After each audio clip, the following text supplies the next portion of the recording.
Hello, welcome back to my channel, Hasty Books. I'm Camilla, and as this is the end of October, I thought it was a great time to do my November TBR. And this is the first year in a long time, well, I mean, since I've non-booktube, but I think it was 10 years of Nonfiction November by a book Olive. And obviously last year she announced that she was stopping, at least for now. It was a big event every year for non-fiction readers, but also readers that wanted to, up their non-fiction reading just a little bit. And I read, like, my average is about 25% non-fiction to 75% fiction. That seems to be what I naturally, go towards.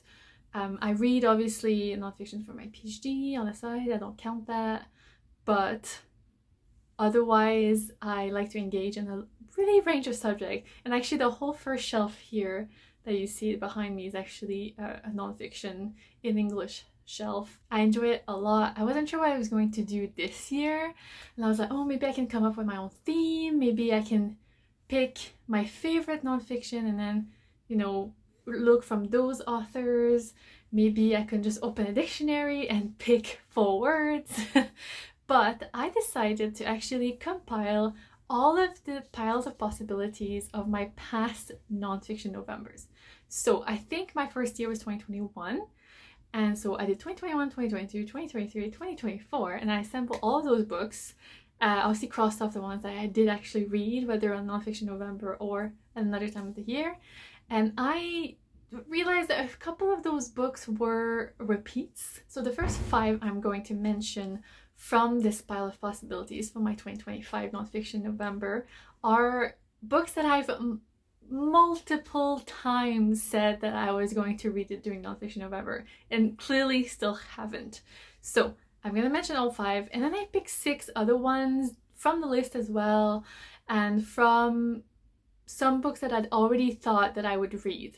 So it's a bit of a going back and doing the TBR again, so going back to it.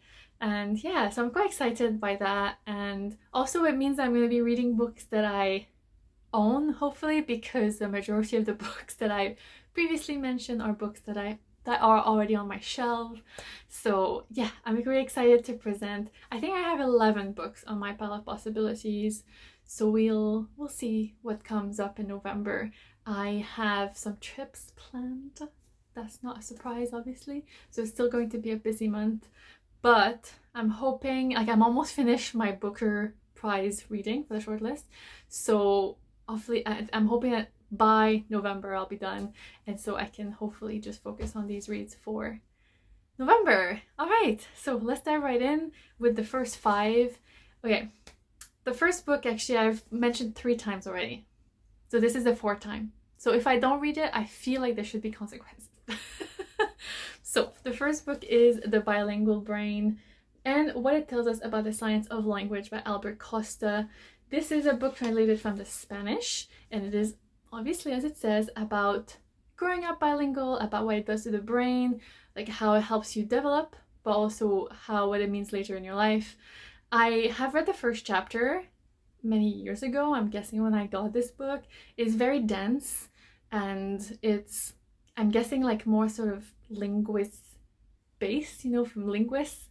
I'm not a linguist, so I feel like some of this stuff I'm like, wow, it's a bit like difficult for me to really grasp. But obviously I'm not writing a paper on this. So also I feel like, it's okay. So it's okay if I don't get 100% from it. And it's also only 140 pages. I think I'm going to start from the start again, because I don't think that I remember much of that first chapter. So yeah, so this will be the first on my list, because it's truly shameful that I've had it this is the 4th time it's been on my Nonfiction November TBR. The other 4 books have been mentioned twice already, each of them. So yeah, so this is the 3rd time on the list for all of them. I'm starting with the first one that I don't think I'm going to read in November, but I'm adding it here because what if it just takes me that I want to read it, You just never know. It is Bittersweet by Susan Cain. Susan Cain is also a favorite of a book Olive. I absolutely love Quiet. It's actually, I think it's the first white book on the shelf there. And yeah, fabulous. And it was through a book Olive that I heard about Bittersweet coming up, pre-ordered it. and never actually dove into it.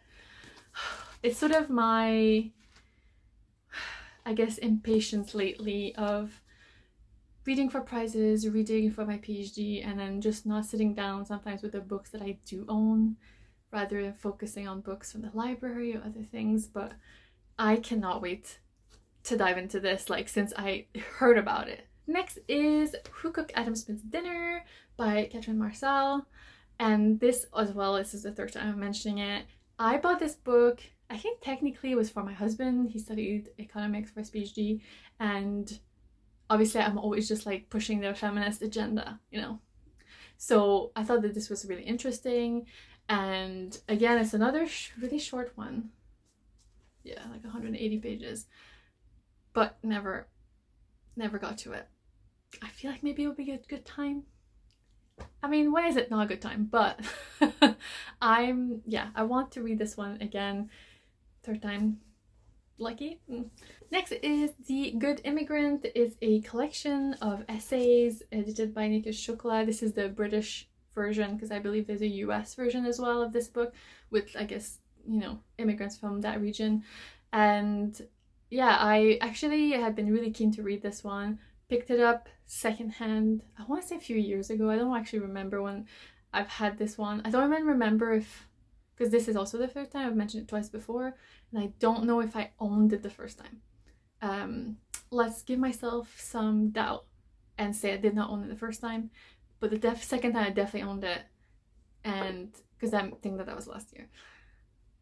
And third time, here's the proof, I definitely own it.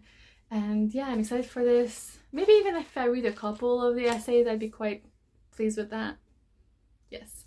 And finally, the last book on the shame list, and shame on me, not on them, is Shadow City, A Woman Walks Kabul by Taran and Khan. And I don't remember when I got this book. I think I got it secondhand. I'm really into memoir and travel, like of travel writing, especially by women of color, and this is sort of around the time I purchased this. I was like really into it, reading, and I think I started it.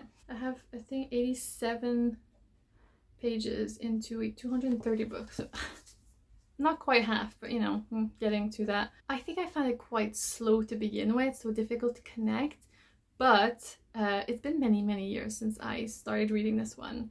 I want to say, well, it was definitely in our last house, so it's been more than 2 years, and I don't remember much, so I probably would start from the start again, and yeah, sort of go through again and see if this is for me. If we'll see how this goes. I might start again and give it a chance, maybe, you know, with all of these books.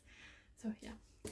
And now, excitingly enough, I have picked 6 other books from the list. Maybe they've only been mentioned once, or they're just books that I was just like, yeah, I've been meaning to read it. Maybe I saw it on a recommendation for Fiction November, so here they are. The first one is Becoming a Matriarch by Helen Knott. This is a book that I found through my Canadian library, and it is I don't think it's a debut, so I think her debut nonfiction was My Own Moccasins. Sorry, I was trying to pronounce it the French way. Moccasins.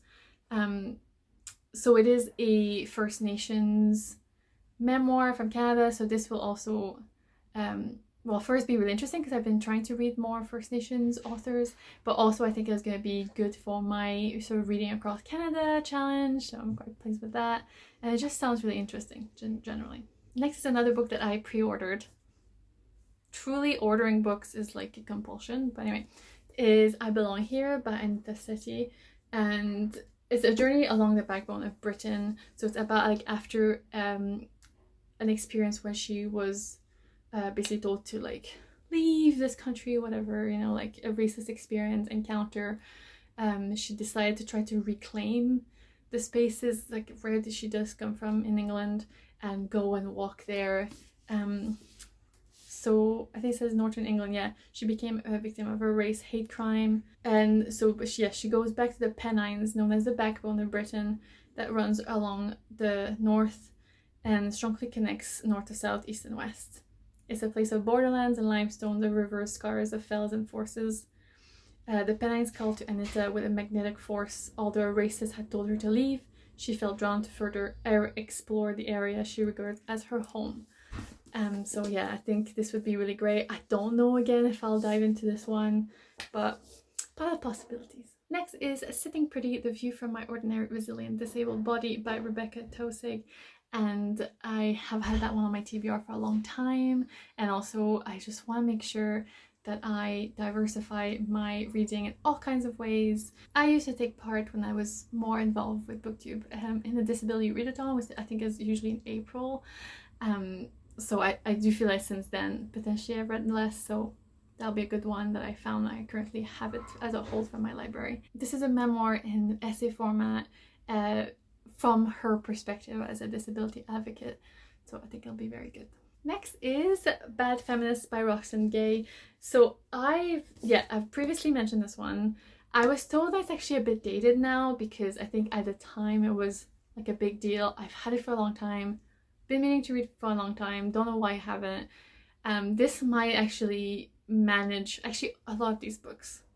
I think there's reading shame forgiveness in the Read Good challenge that I haven't done, so I was like, oh, all of these books can count, because I'm slightly ashamed that I've had a lot of these for so long and I've never tackled them. So I still want to read this one, and I think I'll definitely read this one because I think this is potentially the one that's been the longest on my TBR. Next, an audio book that I got from my library as well is The Radium Girls, The Dark Story of America's Shining Women by Kate Moore. I heard I think a couple of years ago, lots of people were talking about it on BookTube, and it became really interesting. I was just like really intrigued by it, and I found a copy, so I've added it to this month's TBR, and I will definitely read through it, especially with the audio, so I'm excited by that one. And finally, another one that's sort of more, again, for pile of possibilities, we'll see if I get to it, is Mix/Other by Natalie Morris, Explorations of Multiraciality in Modern Britain. This is just a topic that's really close to my heart, and I'm really interested. I actually asked my husband to get me this for my birthday a few years ago now. Again, shameful that I asked for it and never read it. But yeah, I'm excited to read the different topics about love, about family, about identity that this book talks about. So this is it. My pile of books of possibilities, and I think 2 or 3 are online. So yeah, I'm excited for this month. I'm excited for sort of a return to the hopes and goals and challenges of the past few years of Nonfiction November. So it's sort of like a look back on that with this month's TBR. And yeah, I'm so excited to get into this. Let me know what your plans are for Nonfiction November. Did you go with themes? Did you just pick random books? Like, what did you do? And let me know what are the top books that you're hoping to read. Thank you so much for watching as always, and hasty back. Bye.